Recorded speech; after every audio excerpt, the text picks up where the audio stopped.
Winds of Strife by Gutman. This is the first book in the Dawnless Knight series. It's a self-published book and his debut novel, and I have to say it has an interesting plot, good pacing, and a really cool magic system.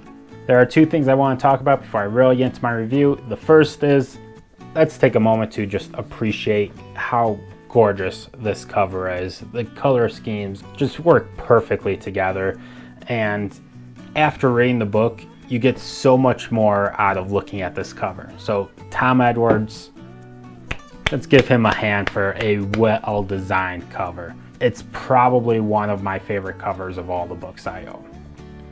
The second thing I want to mention is trigger warnings. This book has a lot of physical and emotional abuse, especially gaslighting. So if you are sensitive to those type of topics, this probably is not the book for you. Now that that's out of the way, the setting of this book is that the nights just keep getting longer and longer and longer. Thus, the series title, The Dawnless Knight. The king claims that there is a witch that's causing the nights to get longer and longer and has used this to justify a witch hunt. Now, they're not just hunting the one witch he says is causing the problem, they're hunting all witches. Now, in this world, there is no difference between a man that can use magic versus a woman that can use magic. They have the same capabilities, so there's no real justification for going after just the women magic users. So naturally, there are a group of people that are trying to overthrow the king and stop the persecution of witches. Before I spend any more time talking about plot or characters, I first need to explain the magic system, because the magic system, one, I haven't seen another system like this. It's really cool, and it's integral to all facets of this novel. So the magic is based off of emotions and being able to harness it. So if you're feeling anger and you know how to harness that anger, you can create fire. Calm allows you to create a shield where nothing can harm you, but consequently, you can't harm anyone either. Let's see, there's caring allows you to heal yourself or others. Valor makes you stronger, and confidence makes you faster. I consider those the core emotional powers. Now there's passion and hatred are a bit different, so I'm not going to get into those. It's better just to learn them through reading the book. But there are two more that are even different than those, and that's fear and love. Whereas all the other emotions, you're harnessing your own emotion to create something. With fear and love, you're not harnessing yourself being afraid or yourself being in love. You're harnessing those emotions from the other people. So if someone fears you or someone loves you, you can harness that emotion in them, and that allows you to control them. So loving someone is very risky in this world because you're giving them power over you. If they want, they can use that love to completely control you, and thus why gaslighting is such a big thing in this world. Same thing with fear, but it is specified that love has a greater power, but fear generally easier to create. Fear is what the king is using to rule. He is a tyrant, and he uses everyone's fear of him in order to make them accept this witch hunt. If no one feared him, chances are people wouldn't just sit back and let him hunt all the witches down. There'd be more than just a handful of people who felt it was wrong and actually did something about it. The last emotion I'm going to talk about is confusion. When you manage to confuse someone, you do what they call plantifying the person, where they can no longer harness any of their emotions because they're too confused. When you're confused, you can't really be angry or calm or caring. You can't be confident if you're confused or have valor. Confusion overrides everything. You lose your ability to harness any emotions until you get past that confusion.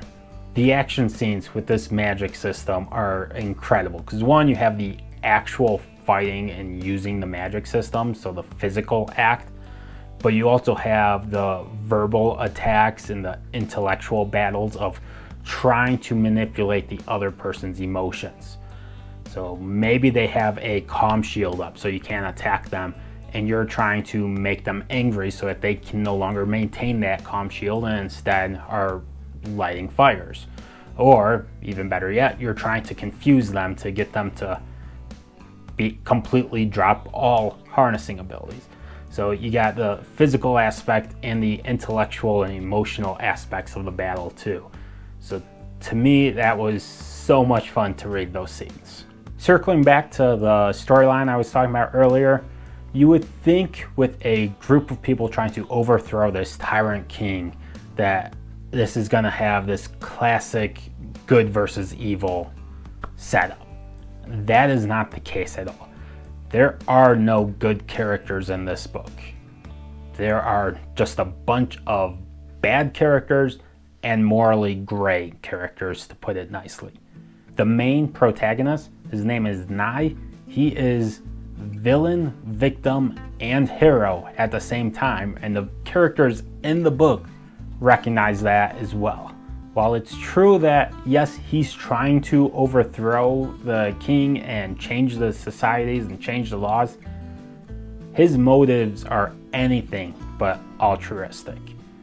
He's seeking revenge. His backstory is that the witch hunt led to him losing someone he was very close to, and that attack left him both physically and psychologically damaged to the point where he hears voices, or specifically he hears one voice, and this voice is constantly encouraging his violent tendencies.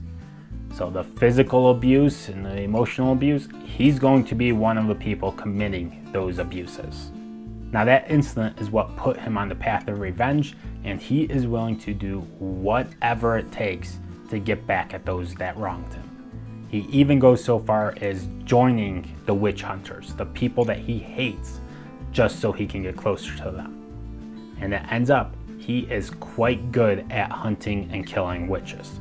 His one redeeming quality is that where the other witch hunters tend to kill the whole family so that there's no one left alive to try and seek revenge, which, by the way, that's exactly what Nye is, a survivor seeking revenge. Nye goes out of his way to try and spare as many people as he can. So he kills the witch that he was assigned to kill, but he doesn't try to kill anyone else. He tries to let them go. So that's your main protagonist. He is certainly not a chosen one or a savior of mankind in the classic sense. He is far from that. Another good guy in this book would be Glitter. She leads this group of individuals that fight and try to kill the witch hunters. They're killing the killers. So they have the same goal as Nye, where they're trying to overthrow the king and stop the killing of witches, but they're doing it directly, whereas he is steadily trying to infiltrate them and kill them from the inside.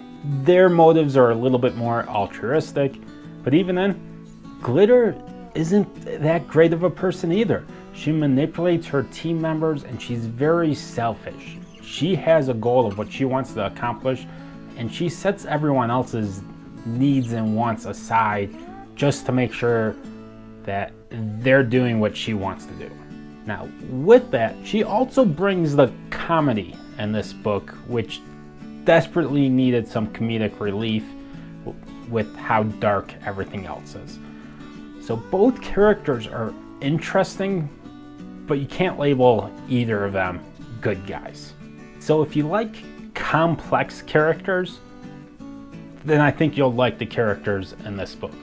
But if you're looking for a good guy you can always cheer for and is always doing the right thing, or at least trying to do the right thing, you're not going to find that in the book.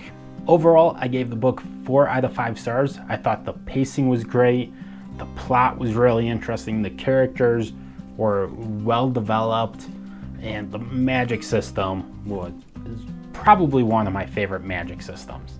So with all those good aspects of this book, What kept it from being a 5-star read? Well, there's a couple things.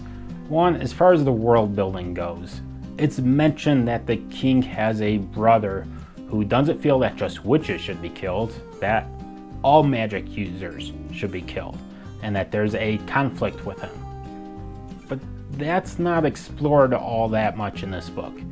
And then you have this overall setting of this Dawnless Knight, where night just lasts forever.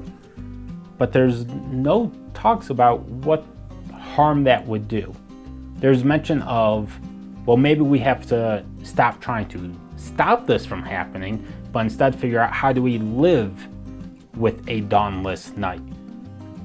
But there's no discussion of what's going to happen when the Dawnless Knight arises.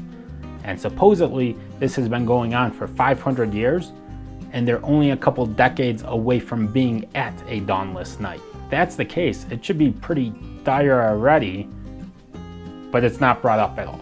But the biggest thing that got to me was how easily people forgive or justify the horrible things that the characters do in this book. Maybe I should have let him beat her up, because then the voice in his head wouldn't be talking to him so much. No, just because he has voices in his head doesn't justify letting him beat up a woman because his voice is telling him to, and the best way to get the voice to shut up is to give it what it wants. No, that doesn't work. Or, oh, he had a bad past, so yeah, he can beat people up. No, that's not true either. But so many of the characters feel that way. It frustrated me seeing how easily people just moved on and accepted things that aren't right. So that was my major criticism and what kept it from being 5 stars. So a few other comments I want to make. One, I listened to the audiobook for this and it was very well done. Physical read or audio book, you can't go wrong with this. And the last comment is, this is a self-published book by an author whose English is not his first language, and at no point did I find any clunky sentences or weird phrasing or anything like that. If I hadn't heard from the author himself that English wasn't his first language, I would have never guessed that, and reading this, I would have never guessed this was self-pub if I didn't know that before I picked it up. Again, I don't want to overlook the trigger warnings because I know some people will not be able to read this book because of that. But this is a high quality book, well written, and on my rating system out of 100, it scored an 82, which puts it exactly in the middle of Age of War by Michael J. Sullivan and Cold Days by Jim Butcher. So this book is in great company with that score. That wraps up my review. Let me know in the comments if you've read this book and what you thought, or if you're planning on picking it up. And until next time, bye.